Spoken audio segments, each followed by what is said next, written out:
শায়েখ সৈয়দ কামাল উদ্দিন আব্দুল্লাহ জাফরি নাম বললেই সবাই চিনে, পরিচয় দেয়া লাগে না। চমৎকার আলোচনা করেন হুজুর। আমরা যখন ছোট হুজুরের আলোচনা শুনে বড় হয়েছে আমরা। আমি তো ভয় পাচ্ছিলাম যে হুজুর ওঠে না কেন, আমি শুধু গুনতেছি হুজুর ওঠে না কেন। হুজুর উঠলে না বয়ান শুরু করতে পারবো, বসলে তো কথা বলতে পারবো না। আল্লাহ হুজুরের হায়াত দারাজ করে দাও, স্বাস্থ্যটাকে তুমি সুস্থ রাখো। এই বয়স পর্যন্ত ইসলামের যে খেদমত তিনি করেছেন, আরো 1000 বছর হুজুর জন্য এই খেদমত জারি রাখতে পারে তুমি তৌফিক। মাওলানা সৈয়দ কামাল উদ্দিন জাফরি, আল্লাহ তার হায়াত দারাজ করেন, বলেন আমিন। আমি বাংলাদেশে যাদের ওয়াজ, যাদের বক্তৃতা সব থেকে বেশি পছন্দ করি, আমার উপরে তাসির হয়, তার 1 নম্বরে আছেন উনি। আলহামদুলিল্লাহ, আসল ওয়াজ তো শুনেই ফেলেছে। আমি একদম ভাঙ্গা ছেড়া মানুষ, ঢোলের বাড়ি বহুত দূর থেকে শোনা যায়, মনে হয় ওর মধ্যে জানি কি আছে, এত যে আওয়াজ, পর্দাটা ফাড়িয়ে দেখা যাবে কিছুই নেই। আমি ওই রকমই ভাঙ্গা ছেড়া একটা মানুষ। সুবহানাকা লা ইলমা লানা ইল্লা মা আল্লামতানা আলাইহি তাওয়াক্কালতু ইলাইহি উনীব।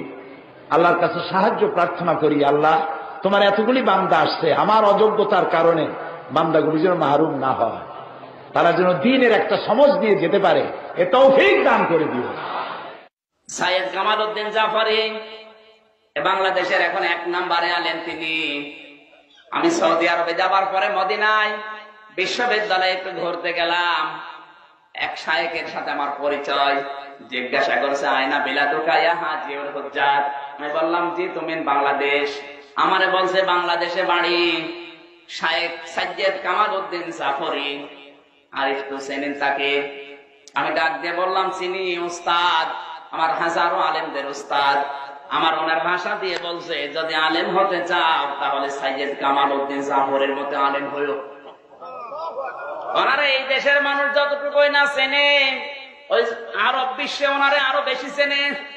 উনি 1000 নাম্বারের ভেতরে 999 পেয়েছিলেন পৃথিবীর ইতিহাসে। এটা তাও মদিনা বিশ্ববিদ্যালয়ের মতো জায়গায় 999 পেয়েছে 1000-এর ভেতরে, অত সহজ না।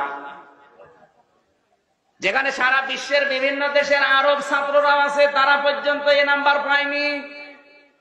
তিনি আমাকে বলছিলেন আমির হামজা, আজকে প্রায় 20 বছর একাধারে আমি রাতের খাবার হিসাবে কিচ্ছু খাই না, শুধু দুধ খেয়ে আছি, আমি সুস্থ আছি।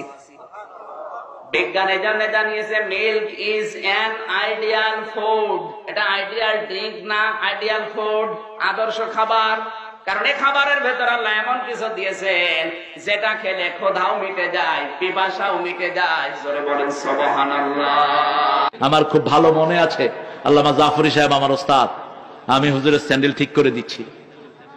আরেকদিন আমি সলাতে দেখি যে হুজুর আমার স্যান্ডেল ঠিক করে দিচ্ছেন, আমি কেঁদে ফেললাম।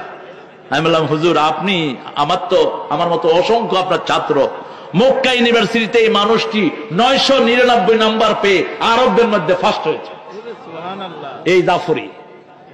বললাম হুজুর আপনি এটা, বলছে কামা তাদান তুদান, তুমি আমার খেদমত করো, তাহলে আমিও তোমার একটু খেদমত করলাম। এই হলো ইসলাম। আমি বললাম স্যার, আমি ওদিন খুব বিরোধিতা করেছি স্যার যখন আল্লাহর বিরুদ্ধে কথা বলেছেন, কারণ আমার নবী বলেছেন লা তাআতা লিমাখলুকিন ফি মাসিয়াতিল খালিক, আল্লাহর অবাধ্য হয়ে কোন সৃষ্টির আনুগত্য করা হারাম, হারাম, হারাম। যে আল্লাহর বিরুদ্ধে কথা বলে তার আনুগত্য করা জায়েজ নাই। দেখেন না বাংলাদেশের লোকেরা কিভাবে টাকলারে 2 থাপ্পড় মেরে সরায় দিয়েছে, ঠিক না? বিশেষ করে উস্তাদ সৈয়দ কামাল উদ্দিন আব্দুল্লাহ জাফরি হাফিজাহুল্লাহ, আমি তো বলি যে আমাদের উস্তাদদের উস্তাদ এর পর্যায়ের মানুষ। একজন মানুষকে দিয়ে আল্লাহ রাব্বুল আলামিন এত কাজ নিয়েছেন যার দৃষ্টান্ত এবং নমুনা খুব অহরহ পাওয়া যায় না, অনেক বিরল। আল্লাহ রাব্বুল আলামিন তার সমস্ত খেদমাত গুলোকে কবুল এবং মঞ্জুর ফরমান এবং তার ছায়াকে আমাদের উপর আরো বেশি দীর্ঘায়িত করুন। তিনি সহ বাংলাদেশের আরো যে সমস্ত উলামা একরাম আছেন, নজুম আছেন আমাদের, সে সমস্ত মুরব্বীদের নেক হায়াতকে আল্লাহ রাব্বুল আলামিন বৃদ্ধি করুন, আমরা দোয়া করি আমিন। লোকেরা আমারে বলে হুজুর আপনি তো নরসিংদীর ছেলে, কামাল উদ্দিন জাফরি হুজুরও মনে হয় নরসিংদী, আসলে কিন্তু তিনি নরসিংদীর লোক না, ভোলা থেকে এসে তিনি এখানে বাতি জ্বালিয়েছেন। মাসালু নূরিহি কামিশকাত, আল্লাহর এই গোলামের দৃষ্টান্ত হচ্ছে তিনি তাকে তাকে এই মাদ্রাসাটাকে তিল তিল করে সাজিয়েছেন। পড়েন আলহামদুলিল্লাহ। এরপরে দেখেন আল মিশকাতু ফিহা মিসবাহ, এই বাতি সাজাতে গিয়ে তাকে তাকে তিনি সাজিয়েছেন। আর এই তাকে তাকে যিনি সাজিয়েছেন তিনি নিজে একটা আলোকবর্তিকা, আল মিসবাহ। এই আলোকবর্তিকাটা আবার একা একা জ্বলতে পারে না। আল মিসবাহু ফিহা জুজাজা, এটার মধ্যে আছে অনেকগুলো আলোকবর্তিকা। আপনাদের যারা আসাতেজে এজাম আছেন সবাই এক একটা আলোকবর্তিকা। জুজাজাতু কান্নাহা কাউকাবুন দুররি, এটা আবার এখানেই থেমে থাকে নাই, এখান থেকে আলো ছড়িয়ে দিয়েছে বিশ্বময়, সারা দুনিয়াতে আলো ছড়িয়ে দিয়েছে জামিয়া কাসিমিয়া। আলহামদুলিল্লাহ বলে। এরপরে শুধু বিশ্বময় জ্বালিয়ে দেয় নাই, বিশ্বের অমুসলিমদের কাছেও তিনি দাওয়াত ছড়িয়েছে জামিয়া কাসিমিয়া। আলহামদুলিল্লাহ বলেন।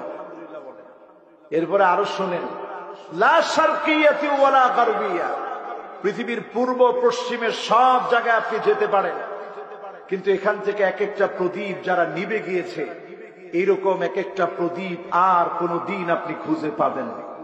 চলে গেছেন সাখাওয়াত সাদ রহমতুল্লাহ আলাইহি, আল্লাহ পাক ওনার কবরটাকে জান্নাতের টুকরা বাগান বানায় দিক। পড়ে না আমিন।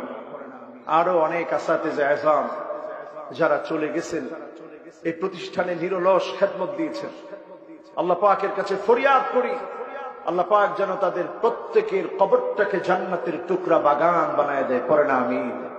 আমাদের হুজুর আজকে সম্মানিত সভাপতি সৈয়দ কামাল উদ্দিন আব্দুল্লাহ জাফরি হাফিজাহুল্লাহকে আল্লাহ রাব্বুল আলামিন উনাকে দীর্ঘ হায়াতে তয়্যিবা আল্লাহ দান করুন। পড়ে না আমিন।